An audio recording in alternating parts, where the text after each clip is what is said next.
Assalamualaikum warahmatullahi wabarakatuh. Madayaw, ugmayo adlaw kaninyong tanan. Magandang araw sa inyo lahat.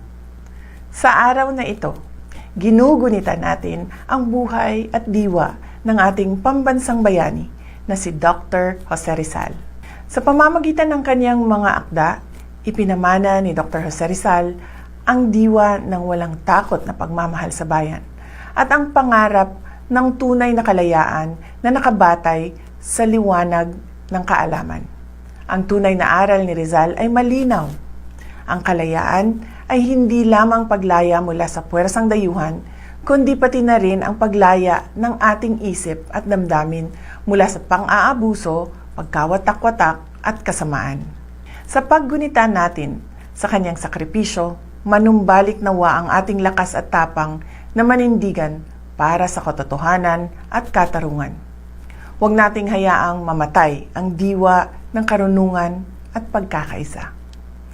Ang tunay at pangmatagalang pagbabago ay nagsisimula at nagmumula sa malalim na pag-aaral, moral na integridad at sama-samang pagkilos sa ating komunidad at mga institusyon.